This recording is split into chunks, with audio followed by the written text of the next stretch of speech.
제가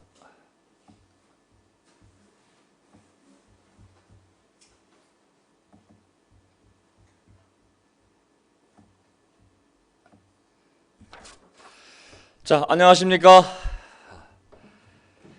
바쁘게 또 집으로 가고 계신 분도 계실 테고, 이미 집에 도착하셔서 또 편하게 인터넷에 접속하신 분도 계실 테고, 또 지금 수요일이 아니라 언젠가 목요일, 금요일 또 시간 나실 때 이 방송을 보고 계실 모든 분들을 예수님의 이름으로 환영합니다. 오늘 강성호 형제께서 또 힘차게 찬송을 인도하시니 함께 또 목청껏 부르다 보니 오늘 설교 때 목이 좀 쉴 것 같습니다. 뜨거운 찬송 감사드리고요. 또 우리 윤영목 형제 오늘 또 나오셔서 함께 인터넷 중계 방송을 하고 계신데 너무 감사합니다. 어려운 가운데 다들 여러 모양으로 그래도 이 어려운 이 코로나 바이러스를 잘 넘기고 잘 적응하시고 각자의 자리에서 잘 계실 줄 믿습니다. 제가 몇 가지 소식을 전하고 오늘 말씀을 전하고 싶은데요.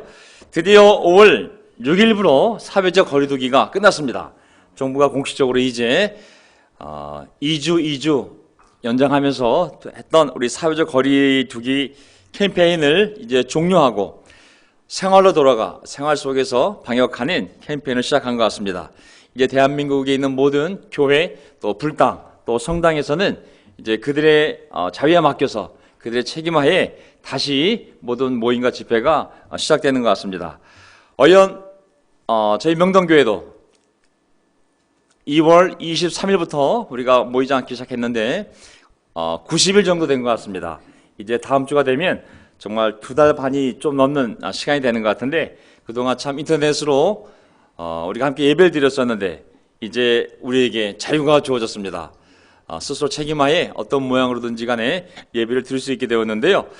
공교롭게도 참 하나님의 뜻인지 모르겠지만 저희가 오랫동안 바랬던 우리 교회 가운데 큰 방이 하나 있는데 그 방을 우리가 내놨습니다. 근데 다행스럽게도 방이 나갔습니다. 그래서 5월 11일부로 다음 주 월요일부로 그 방에 누군가가 들어오게 되었습니다.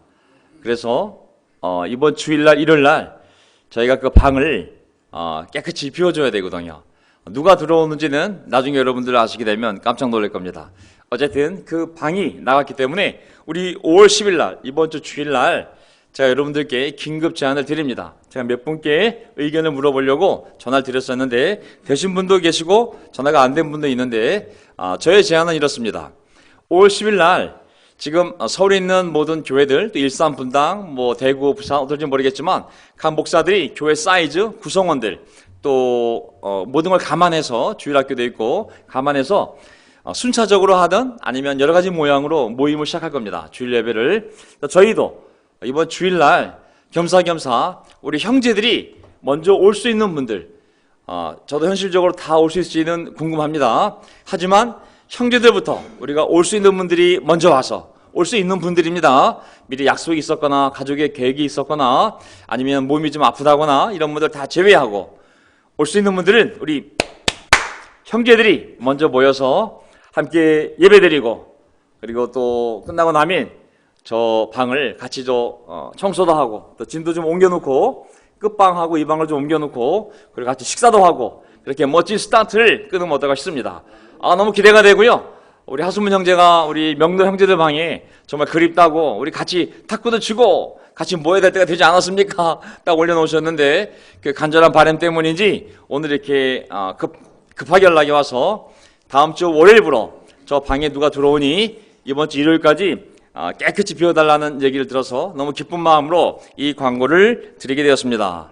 우리 형제분들 준비되신 분들은 우리 이번 주일부터 한번 멋지게 한번 모이기 시작하고요. 올 수 있는 분들은 제가 다 확인을 해서 예배 순서를 짜서 우리 함께 예배를 드리도록 하겠습니다. 아멘.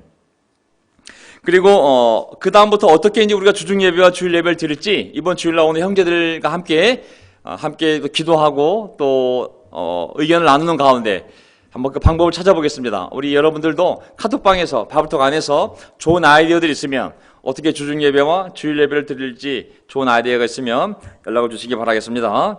그 다음에 또 하나 기도 부탁할 내용이 있는데요. 우리 조광수 아버님이 우리 조광수 아버님께서 일주일 전쯤에 갑자기 쓰러지셨어요. 그래가지고 다행스럽게도 빨리 수술이 되고 또 치료가 되어서 많이 완쾌가 됐지만 여러분들의 기도가 필요합니다. 그래서 제 이 방송을 보는 모든 분들은 조광성 아버님, 명동교회 조광성 아버님이 온몸이 온전히 완쾌돼요. 다 함께 예배드리는 날 함께 모여서 정말 예배드릴 수 있도록 꼭 기도를 부탁드리겠습니다. 아멘. 자, 이제 제가 준비한 설교 말씀을 함께 나누도록 하겠습니다. 오늘은 길지 않을 텐데 함께 제가 준비한 설교 말씀을 나누도록 하겠습니다. 저의 설교 제목은 이기는 사람에게는, 요한계시록을 보게 되면 이기는 사람에게는 내가 이러이러한 것을 주겠다는 약속이 모든 교회에게 주어집니다. 그래서 오늘 그 본문으로부터 이 제목을 따왔고, 그 요한계시록에 나와 있는 세상에 이제 예수님 이후에 세워질 모든 교회들을 대표하는 일곱 교회를 보게 되면 일곱 교회 안에 벌어진 모든 잘한 일, 못한 일, 격려받을 일, 책망받을 일, 권면받은 일, 또 모든 승리한 자들에 대한 하나님의 약속, 이 모든 것은 우리 각자에게 다 해당되는 내용입니다.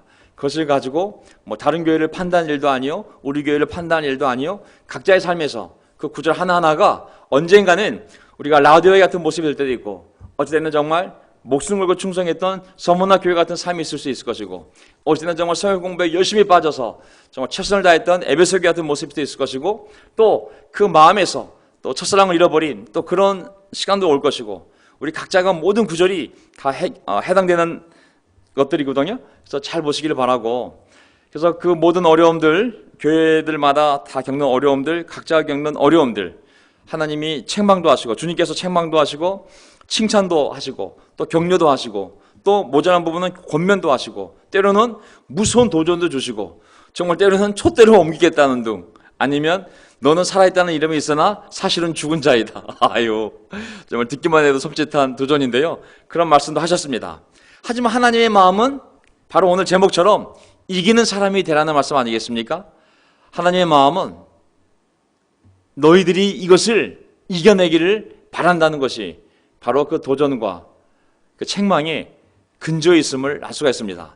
결국은 이겨내서 아버지 나라에서 다 와서 새하늘 새 땅에서 우리 이 복락을 누리며 영원히 이 아버지와 함께 살자는 것이 바로 요한계시록에 주어진 모든 편지에 근저에 있음을 알 수가 있습니다. 책망하는 이유, 강하게 도전을 줬던 이유, 그것은 무엇입니까? 절대로 마귀의 유혹에 핍박에 굴하지 말고 이 아버지를 믿고 나에게 끝까지 순종하며 이겨내라고, 이겨내는 사람들에게는 내가 이러한 것들을 내가 약속한다고. 그 시간은 나중에 더 다음 시간에 공부하기로 하고요. 어쨌든 우리는 이 말씀을 통하여 이겨내는 신앙을 다시 세우는 시간이 되기를 간절히 바라겠습니다. 아담은 마귀의 거짓말에 속아 넘어갔고, 이스라엘 백성은 마귀의 거짓에 속아 우상신을 섬겨 하나님을 떠났습니다. 이제 하나님께서 그 아들을 통하여 이 교회, 예수님의 피로 산 교회를 세웠는데, 이 교회가 아무리 로마 황제의 핍박과 우상이 들끓는 그 사회 속에서 왕따를 당하고 굶주림과 어려움이 있지만, 그래도 너희들은 끝까지 내 아들 예수가 정말 본을 보였던처럼 나를 믿고 순종하여, 비록 죽음을 당했지만 그는 부활하여 지금 이 보좌 옆에서 온 세상을 다스리는 그러한 놀라운 영광을 누리고 있는 것처럼, 교회도 그 어려운 상황 속에서 끝까지 믿음을 지켜 예수님처럼 부활하여 우리가 천국에서 다 같이 만나자는 것이 바로 이 요한계시록의 기본 정신이 되겠습니다. 자, 이제 요점을 들어가 볼까요? 오늘 요점이 없습니다. 그냥 본문으로 들어가도록 하겠습니다. 자, 본문으로 들어가도록 하겠습니다. 요한계시록 1장, 2장, 3장에 나와 있는 내용 중에 못했던 것을 정리하려고 그러는데요.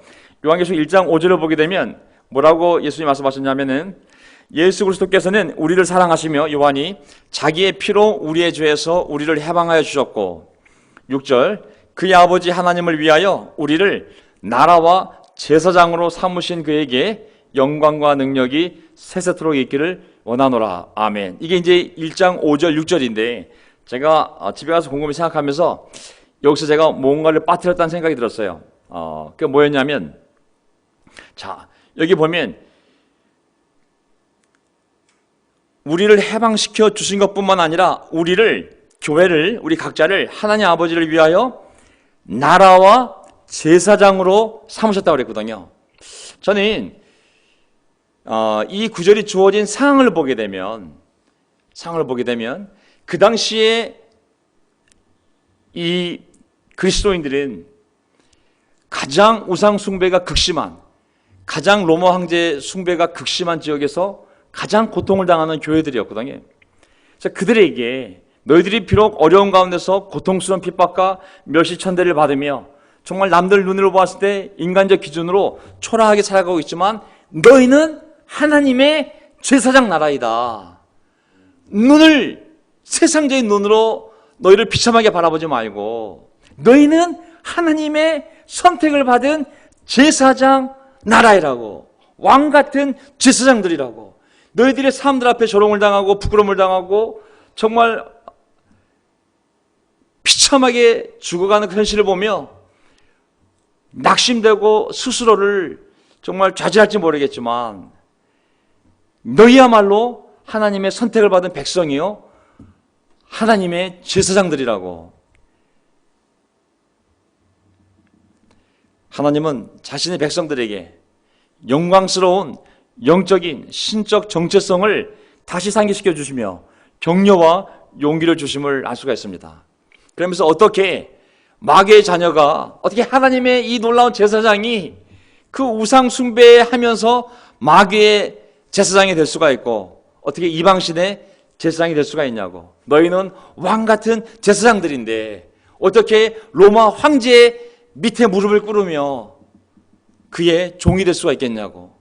세상을 부러워하지도 말고 두려워하지도 말고 너희는 왕 같은 하나님의 제사장이라는 것을 그들에게 다시 상기시켜 주는 것이죠. 그 영적인 자부심, 그 영적인 자긍심, 그 고귀한 천상의 시각으로 우리 자신을 바라보며 내가 어떻게 살아가야 될지, 또 내가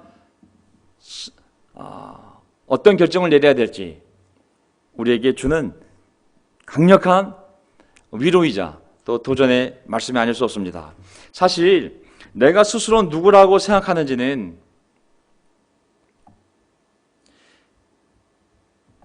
내가 살아가는 삶과 깊은 관련성이 있습니다.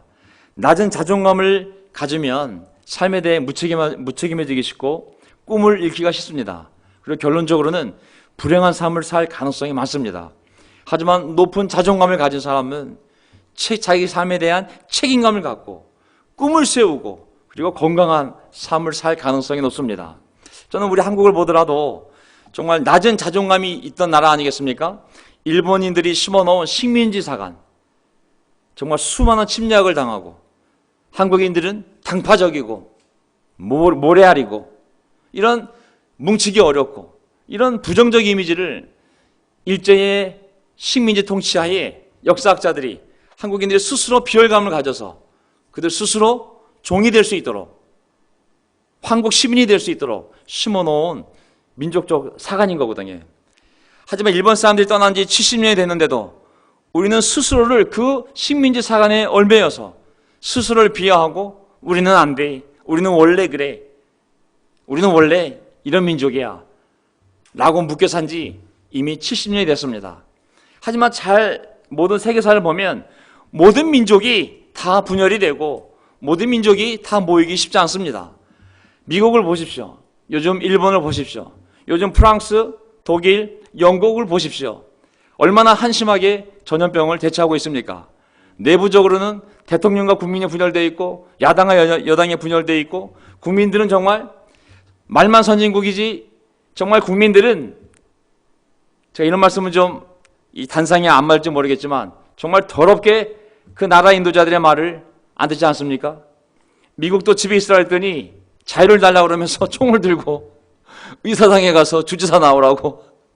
야, 저는 정말 이 모습을 보면서 한국이 정말 한국이야말로 민주주의 국가이며 한국이야말로 민주주의 원칙에 의해서 나라가 다스려지는 나라구나.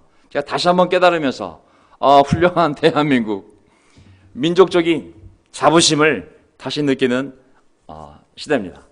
어쨌든 우리 그리스도인은 올바른 의미에서 천상의 시각으로 우리가 누구인지를 다시 한번 생각하며 그 영적 정체성을 갖고 정말 우리는 하나님의 왕 같은, 종 같은이 아니라 왕 같은 하나님의 제사장들이라고, 그런 마음으로 그 어려운 시간을 이겨내고 그 유혹을 이겨내라고 바로 말씀하고 계신 것이죠. 자, 출애굽기 19장 5절 6절 다시 보게 되면 그 노예 생활하고 나온 그 백성들을 향하여 그 광야에 모아놓고 뭐라고 말씀하셨냐면, 하나님이 온 세상에 다 나의 것이다. 그러므로 너희는 내가 선택한 백성이 되고 너희 나라는 제사장 나라가 되고 너희는 거룩한 민족이 될 것이다. 얼마나 놀라운 위로의 말씀입니까? 아무것도 없는 노예로 구성되어졌던 이 민족을 향하여 너희는 내 보물이라고, 너희야말로 지구상에 수많은 인간들이 있지만, 종족과 언어와 민족과 백성이 있지만 오직 너희만이 내가 선택해서 나에게 제사를 드리도록 선택받은 민족이라고. 얼마나 놀라운 정말 정체성을 주고 있는 것입니까? 너무나 자랑스러운, 정말 영적 자존감을, 자랑스러움을 세워주지 않습니까? 물론 조건은 내 말에 순종한다면. 저는 우리의 교회 모습을 다시 건강하게 성경의 토대로 다시 세웠으면 좋겠습니다.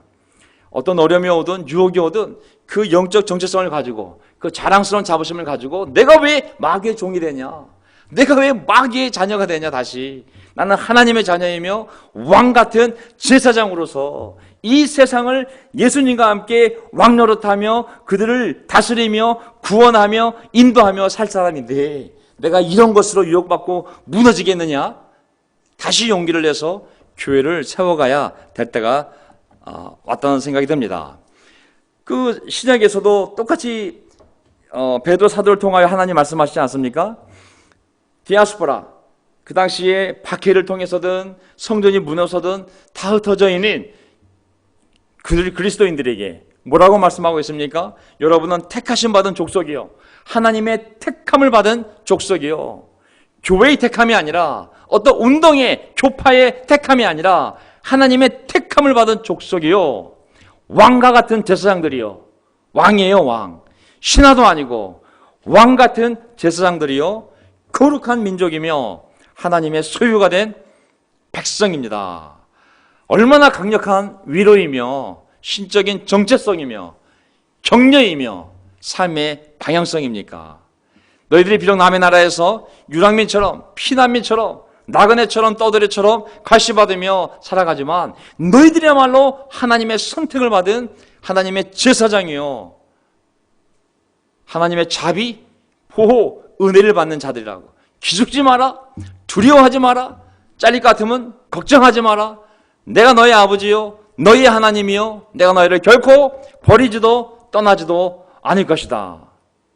야, 얼마나 강력한 위로의 말씀이며 절대 세상의 유혹과 그 두려움 속에서 타협하지 말고 최선을 다하여 하나님을 섬기며 날 따라오라는 그 하나님의 강력한 격려의 말씀이 아닐 수 없습니다. 자, 그래서 제가 1장 7절 그때 주님 예배 때 들었던 말씀인데 다시 한번 복귀해 봅니다. 예수님은 다시 오신다. 예수님이 다시 오시죠.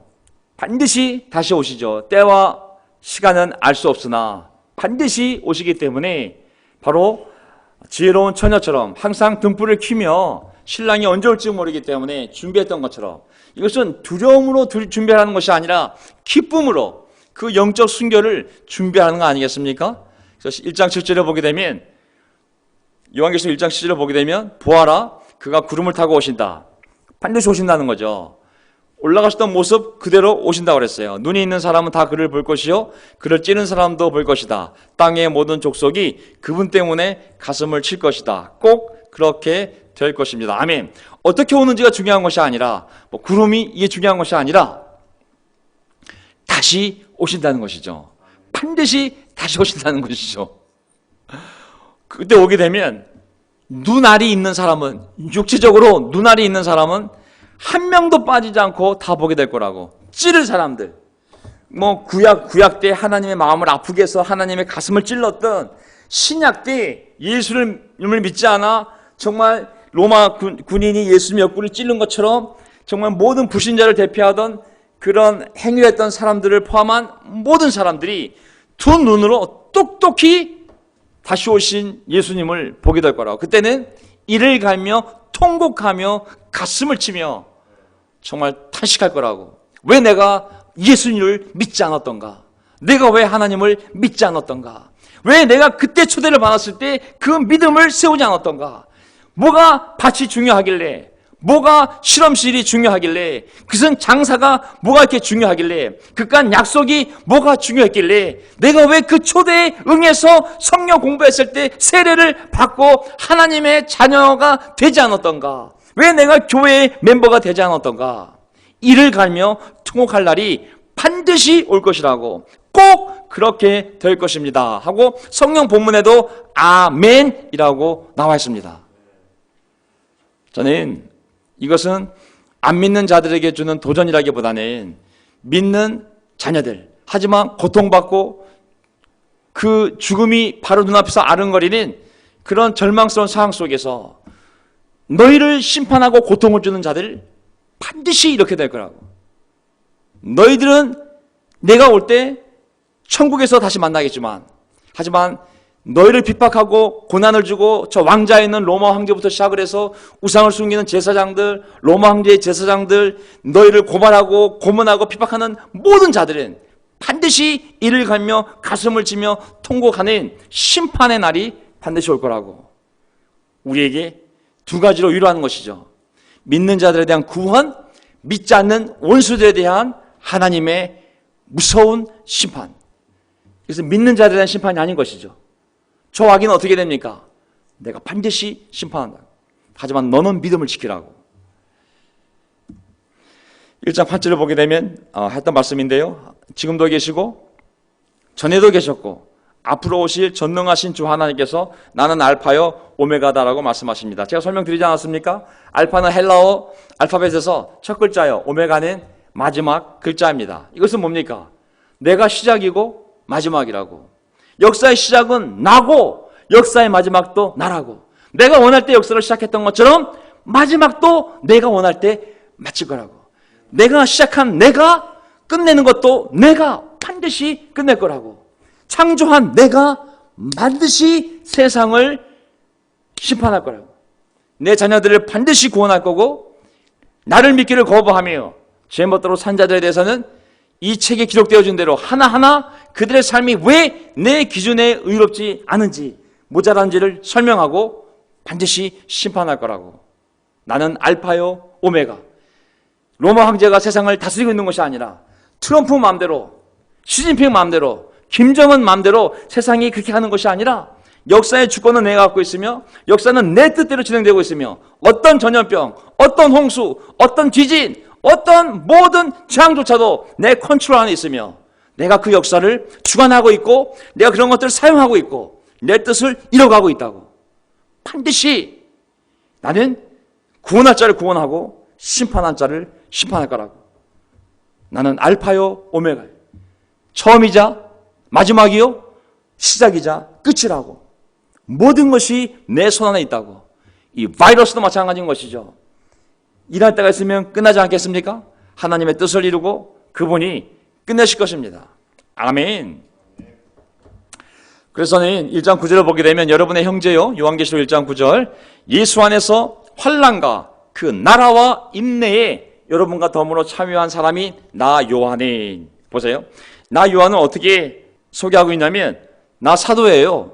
가 아니라 저 에베소 교회 담임 목회자입니다. 가 아니라 여러분의 형제요.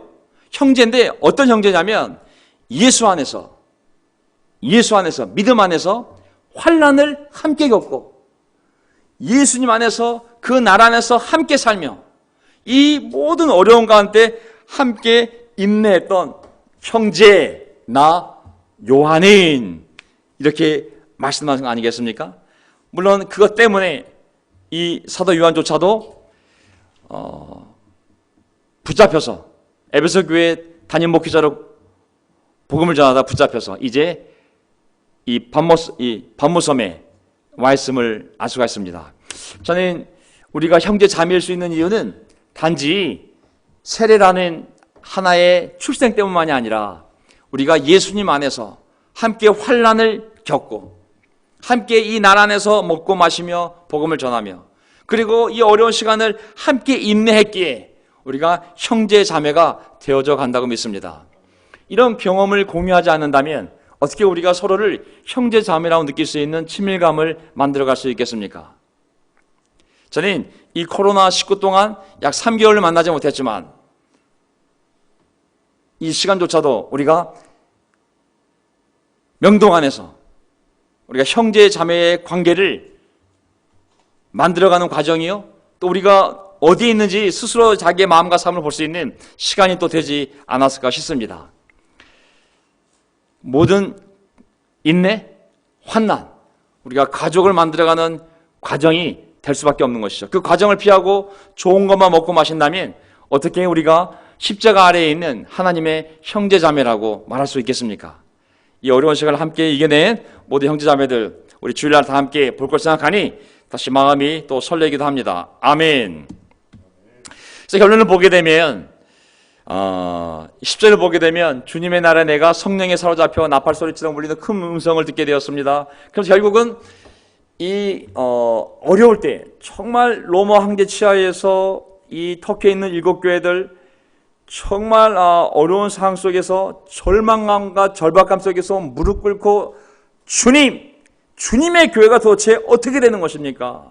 사도인 저도 이 채석장에 있는 이 감옥에 끌려와서 이 지경을 당하고 있는데 그러면 나머지 교회들은 어떻게 되는 것입니까?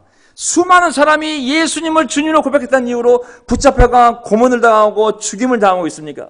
주님, 도대체 당신의 계획은 무엇이며 이 교회가 어떻게 돼가는 것인지 도대체 당신의 뜻과 당신의 비전과 도대체 우리가 어떻게 해야 되는 것입니까? 절박한 마음으로 기도했을 때 이 환상과 계시가 주었던 것이거든요. 결국은 고난이 없었다면 무릎을 꿇지 않았을 것이고, 무릎을 꿇지 않았다면 성령의 충만을 경험하지 못했을 것이고, 그렇다면 이 환상과 계시들도 없었겠죠. 고난의 때에 우리는 무릎을 꿇고 그때 성령에 사로잡히며 그때 하나님의 계시를 보고 하나님의 말씀을 듣는 역사가 일어나는 줄 믿습니다. 편한 삶에는 고난도 없지만 하나님의 계시도 없음을 우리 기억합시다.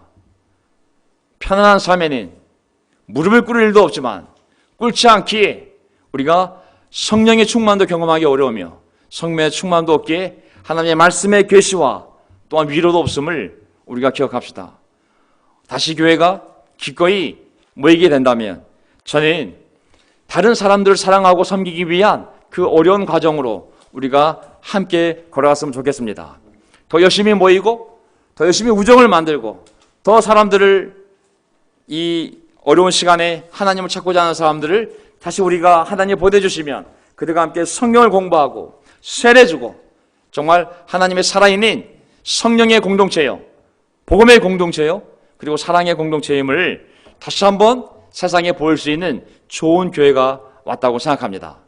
저는 그쪽 삶으로 계속 형제 여러분들과 함께, 자매 여러분들과 함께 서로 마음을 모아서 그 방향으로 계속 나가야 된다고 생각합니다. 자, 다시 또 2장 7절에 가게 되면 자, 건너뛰겠습니다. 안 했던 부분을 다 모아왔기 때문에 좀 건너뛰는 겁니다. 제가 왜 예수님께서 각 교회마다 다른 모양으로 모모한 이 예수가 말하노라, 모든 교회마다 예수님이 자기 자신을 다르게 설명하잖아요. 제가 그 배경을 설명드렸습니다. 교회마다 처한 상황이 틀리고 교회마다 위치한 도시의 특성이 틀리기 때문에 그 모든 것을 감안하셔서 예수님이 자기를 설명할 때 나는 이러이러한 자가 얘기하느니라고 말씀하셨어요. 빌라델피아 교회에도 신분을 통하여 자신을 나타내셨을 때 이렇게 자신을 설명합니다. 거룩하신 분, 참되신 분, 다윗의 열쇠를 지니고 계신 분, 여시면 닫을 사람이 없고 닫으시면 10사람이 없는 그분이 말씀하신다. 예수님이 뭐라고 자기 설명하고 있어요? 내가 누구냐면 거룩한 자, 참되신 자라고. 내가 누구냐면 다윗 열쇠를 쥐고 있는 자라고. 내가 열면 닫을 사람이 없고 닫으면 열 사람이 없는 그분이 있는데 그게 바로 나라고. 이렇게 말씀하신 데는 또 이유가 있겠죠. 그 배경이 있겠죠. 왜냐하면 집에 계신 분들 성경책을 보시게 되면 거기에 이렇게 나와 있습니다. 나는 너의 행위를 안다 보아라. 제가 보여드릴게요. 8절에 보면 뭐라, 나는 네 앞에 문을 하나 열어두었는데 아무도 그것을 닫을 수가 없다. 내가 너희들을 위해서 천국 문을 열어두었다고. 누구도 너희들이 고통을 당하든 정말 최악의 경우 순결당하더라도 그 문을 통하여 천국으로 올 건데 어느 누구도 닫을 수가 없다고. 그러면서 그 앞에 다윗의 열쇠를 가지고 계신 분, 여시면 닫을 사람이 없고 닫으시면 열 사람이 없는 그분이 말씀하신다. 이렇게 가신 거거든요. 자, 여기 보게 되면 첫째, 거룩하신 분, 참되신 분, 요 구절 성역하면 보세요. 거룩하고 참되다는 표현은 구약 성경에서 오직 하나님께만 쓰이던 칭호입니다. 그분에게만 해당되는 표현이 바로 거룩하신 여호와 하나님, 참되신 이스라엘의 하나님, 이 표현인 거거든요. 이것은 하나님께만 표현되어진 표현이에요. 구약 성경에서. 그래서 구약 성경에서 하나님의 속성을 나타낼 때, 인간이 아니라 오직 하나님에게만 있는 그 속성을 표현할 때 거룩하신 분, 참되신 분, 하나님이라는 표현을 쓴 거거든요. 근데 이것을 누구에게 썼어요? 이것을 바로 예수님은 자기 자신에게 쓴 겁니다.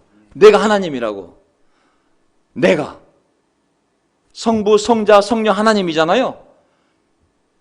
내가 인간이 아니라 랍비가 아니라 그냥 죽임당한 스승이 아니라 내가 너희들의 하나님이라고.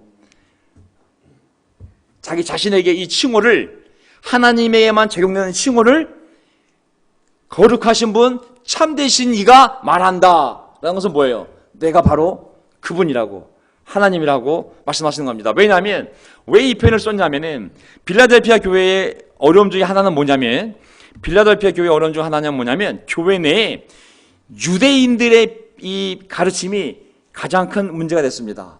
사실 비슷한 자가 제일 괴롭히잖아요. 모르면 차라리 괴롭히지 않는데 비슷한 사람이 더 괴롭힙니다. 자, 유대인들이 사도 바울이 다니는 곳마다 쫓아다니며 사도 바울이 전하는 복음이 거짓이라고 계속 핍박을 했어요. 교회가 세워지는 곳마다 가장 그 교회를 핍박하고 어렵게 했던 사람은 로마 숭배자가 아니라, 이방인 숭배자가 아니라 어떻게 보면 유대인들이에요. 그들은 언어가 똑같고 뿌리가 똑같았기 때문에 더 그들을 핍박했음을 알 수가 있습니다. 그들은 예수님 인정하지 않았어요.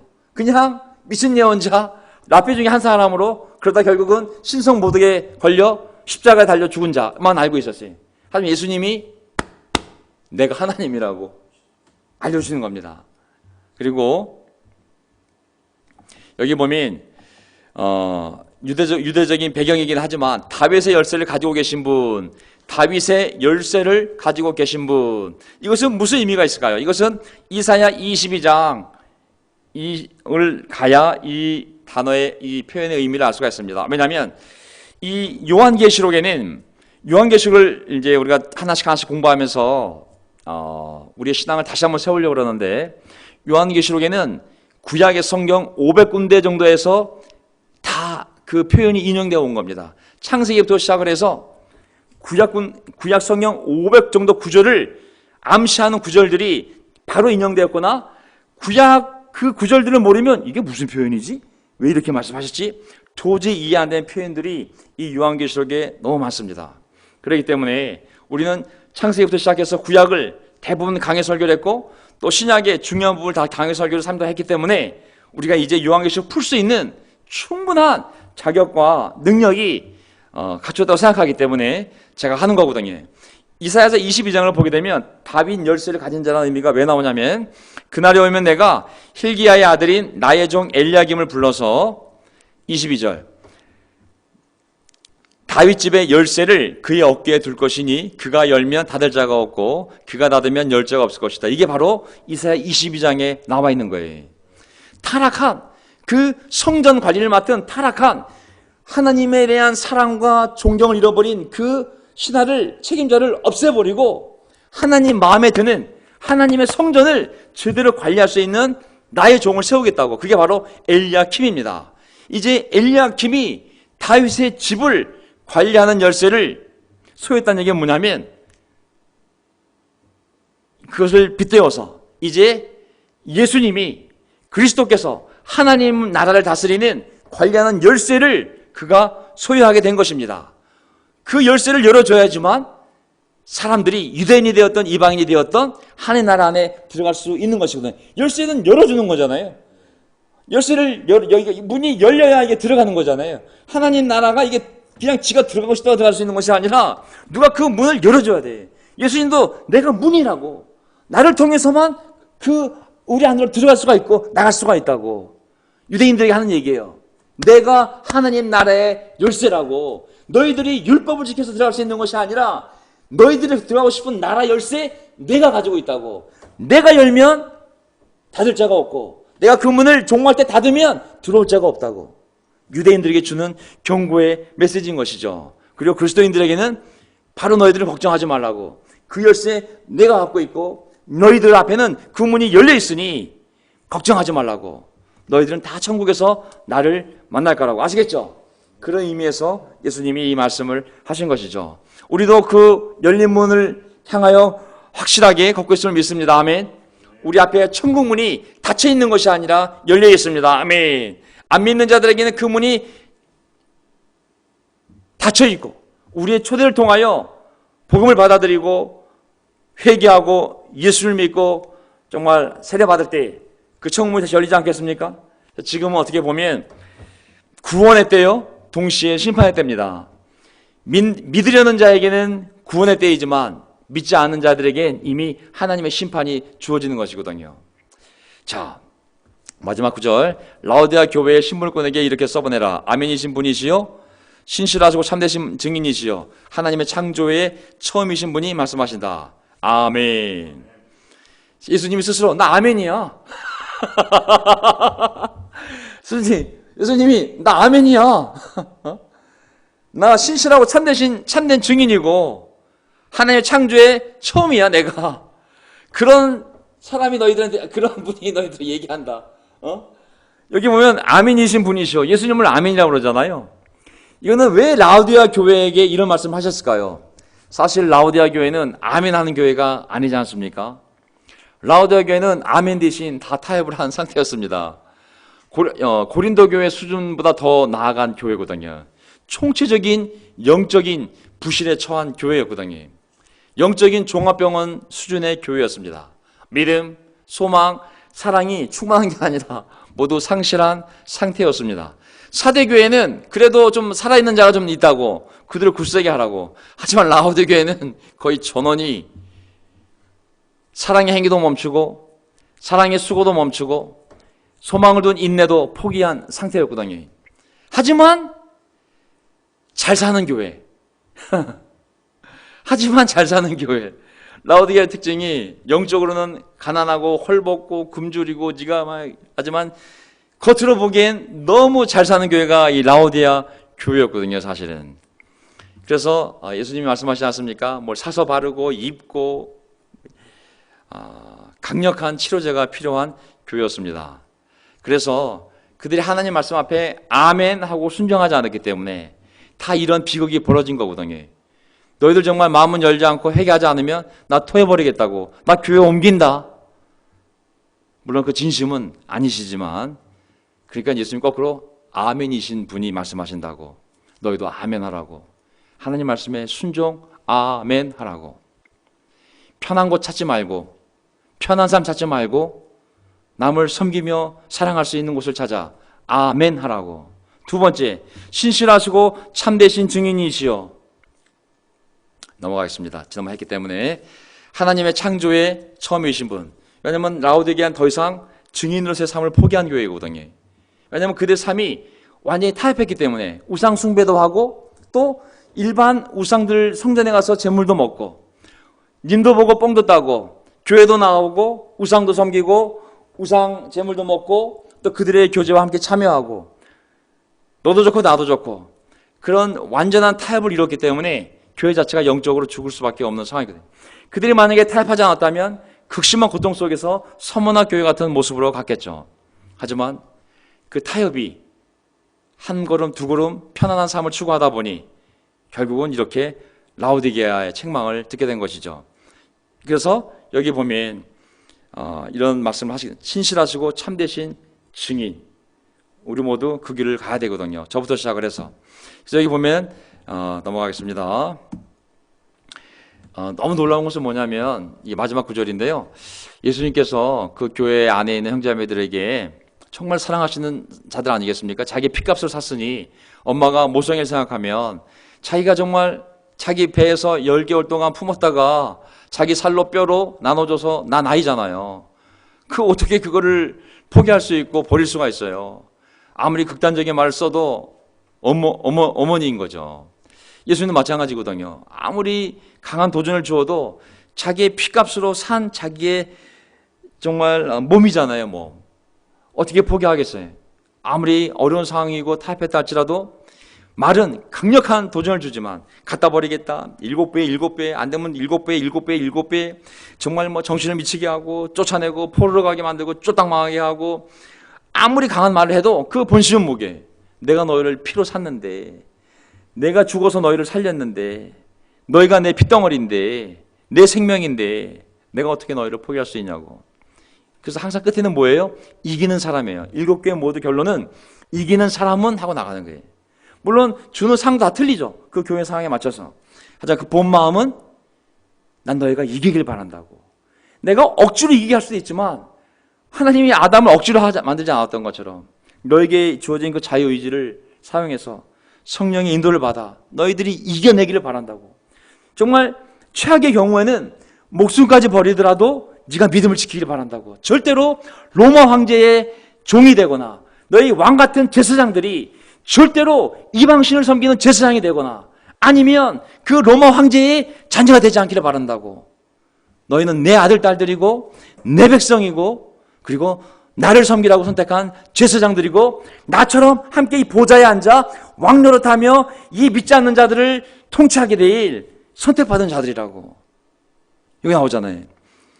내가 이긴 뒤에 내 아버지와 함께 아버지의 보좌에 앉은 것과 같이 나와 함께 내 보좌에 앉게 하여 주겠다. 언제? 죽어서가 아니라 우리에게 이 현재의 교회들에게 알려주시는 거예요. 교회요, 너희는 이미 몸은 땅에 있지만 너희는 이미 천국에 와 있는 거라고. 몸은 여기 있지만 이미 너희들은 하늘에 올라와 있는 거라고. 나랑 함께 이 교회 안에서 사람들을 구원하며 초대하며 지금 예수님이 하셨던 일들을 똑같이 교회가 하고 있잖아요. 예수님이 하셨던 일을 똑같이 사도들이 했고 사도들이 없으니 교회들이 하고 있고 그 교회 안에서 우리가 예수님처럼 똑같이 살며 먹고 마시며 전하며 세례주며 똑같이 하고 있잖아요. 성령의 도움을 받아서 나와 함께 내 보좌에 앉게 해주겠다고. 우리가 몸은 여기 있지만 전 사실 우리의 존재는 지금 천국에서 예수님과 함께 보좌에 앉아 저는 함께 교회를 염려하며 천사들과 함께 어떻게 교회를 세워나갈지, 어떻게 저 사람을 구원해야 될지, 어떻게 저 사람을 해결시켜야 될지 우리가 함께 천상회의를 열며 살아가는 존재라고 믿습니다.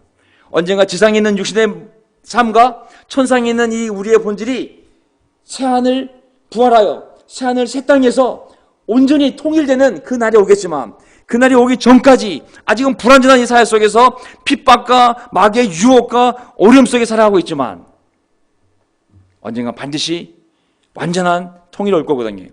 하지만 지금 이 순간에도 우리는 이 이기는 사람으로 예수님과 함께 세상 사람들 구원하기 위한 함께 고민하며 함께 기도하는 삶을 살아가고 있는 줄 믿습니다. 이기는 사람에게 내가 나와 함께 내 보좌에 앉게 해주겠다고. 상태는 완전히 마음을 잃어버린 상태. 정말 하나님 보기에 이거 정말 이거 내 아들 맞아? 내 자녀들 맞아? 이거 교회 맞아? 정말 촛대로 옮겨버릴까 보다. 토해내고 싶어. 너희는 완전히 헐벗었어. 완전히 그냥 깡 말랐고 영양실조에 정말 이거 정말 내가 차마 눈으로 뜨고 볼 수 없을 정도다 라고 말씀하시지만 속으로는 난 너를 회복시켜주고 싶어. 내가 네 마음을 두들기고 있어. 문을 열어. 난 널 다시 회복시켜서 난 정말 이렇게 영광스러운 삶을 다시 살게 해주고 싶어. 세상의 편안함, 유혹을 이겨내라. 이 세상의 쾌락을 위해서 로마 황제에게 주라 고백하고 불을 쌓기 위해 장사하기 위해 우상을 섬기는 자와 함께 술 먹으며 어울리며 고난을 다 피해 타협하며 살아가는 나의 자녀들아, 마음을 열고 다시 나랑 함께 일어서자. 난 너희를 너무 사랑하고 난 너희를 반드시 천국으로 데려갈 것이다.